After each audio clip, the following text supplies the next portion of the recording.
Goeiemôre. Vandag wil ek julle vertel van Lugmagbasis Pietersburg. Hier was in 1991, ons het daai jare voor en na dit, en het vir nog 'n paar jaar daarna, het ons 'n kadetkamp elke jaar gehou vir geestelik gestremde kindertjies. Daar was 'n huis daar naby in Pietersburg, wat geestelik gestremde kindertjies gehad het, en hulle het na ons toe gekom elke jaar vir 5 dae, vir 'n kadetkamp. En dan was ons verantwoordelikheid by 507 Skader en die RSM se kantoor om hierdie ouetjies in te kry en hulle deur opleiding te vat en dan prakties ook te gaan doen by die Pietersburg bombaan daar buite by Rodewal.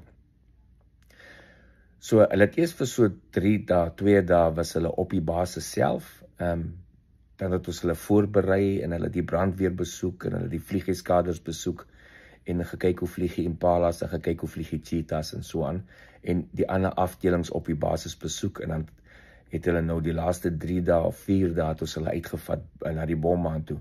Dit was nou die grens, ons het dit die grens genoem. So ons het hulle opgesaai die hele tyd dat hulle weet, hulle kry nou opleiding om soldate te wees, en dan gaan hulle die einde van die week gaan hulle grens toe. Hulle gaan ook hulle deel doen. So hier trek ons hulle inkom, ons trek vir hulle bruin overalls met elkeen 'n Hawaii belt en 'n waterbottel en 'n boshoed.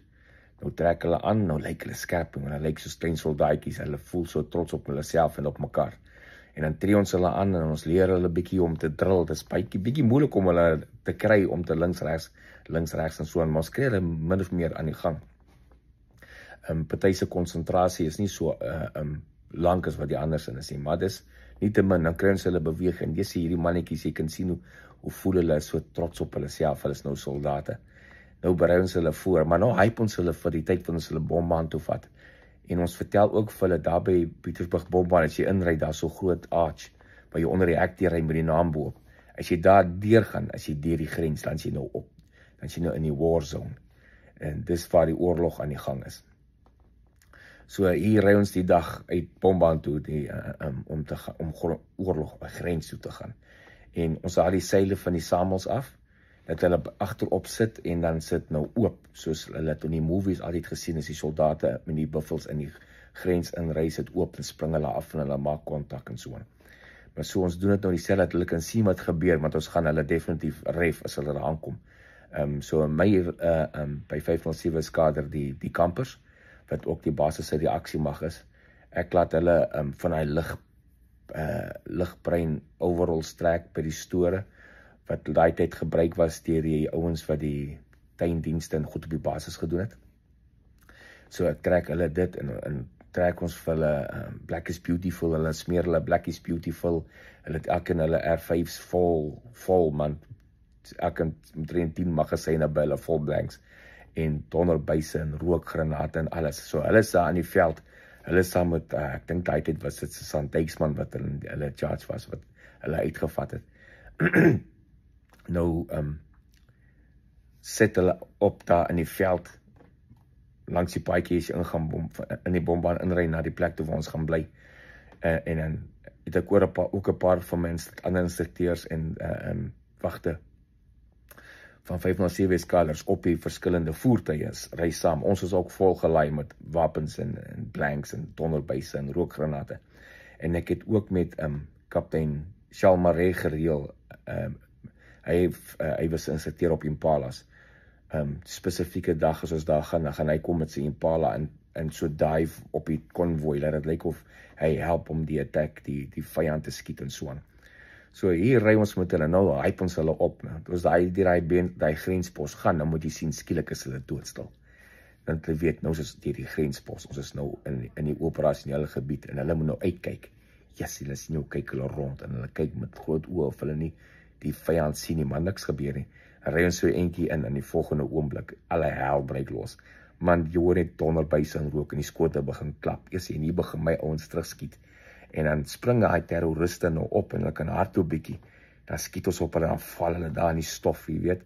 En dieselfde tyd kom maar Impala af, en hy doen dives op die teiken, en hy dive, en dan gaan hy weer op, en dive, en gaan hy weer op. So dis 'n groot geraas, skote, en rook, en donderbuise, en jetfighter, hier word ons die hele tyd Nou moet jy dink hierdie kindertjies wat nou hulle is geestelik gestremd, vir hulle hoe exciting is hulle. Ja, sien, hulle is skree jong. En ons moet net keer want party wil sommer afspronge gaan help fight. Nou moet ons keer dat hulle nie afkom nie. Nou ry ons deur die objective en ons troepe spring af en hulle gaan skiet die vyand en hulle vat 'n paar gevangenes wat nog lewe. Nou bring ons hulle, ons stop daar by die huisie, by die bombaan waar die toilette en die huisie en goed is en die plekke waar die troepe gaan slaap, die kadette gaan slaap, ons tente opgeslaan vir hulle en alles. Nou stop ons daar en nou gooi ons die een terroris daar op die grond neer, wat nog, man, sy hand is agter sy rug vasgemaak. Hierdie een laitie kom oor, hy skop hom vol op Bidabus, hy sê, is die fokker nou dood? Maar dit was funny geweest, maar dit was nou so excited vir hierdie kinders, en gelukkig daai selfe week het hulle ook kort hulle het ou ammunisie opgeblaas op die bombaan. So ons is besig om vir hulle veldkunstklas te gee, en aan die agtergrond hoor dan gaan daar so 'n paar 1000 pond bomme wat opgeblaas word, en dink hulle, "Hey, hoor, die vyand is weer naby." Dan sê ons vir hulle, nee, dis ons ouens wat die vyand attack die ander kant. So hulle glo mos alles wat jy vir hulle sê. En dan was dit so excited vir hierdie kindertjies gewees, en op die einde van die Sondag, Sondagoggend hou ons nou kerkparade, dan moet hulle daar staan met hulle hoede afhaal, pette af, jy weet, dan lees en bid die dominee vir ons, en op die einde gee ons nou vir hulle sertifikate en goeders, en ry ons terug, en hy Sondagmiddag gaan hulle nou terug huis toe. Ja, maar ek sê jou, ek het elke daai tyd kamp geniet met daai kindertjies, en dit is regtig 'n voorreg gewees om dit saam met hulle te doen. Later een of ander storie verder oor Pietersburg. Dankie.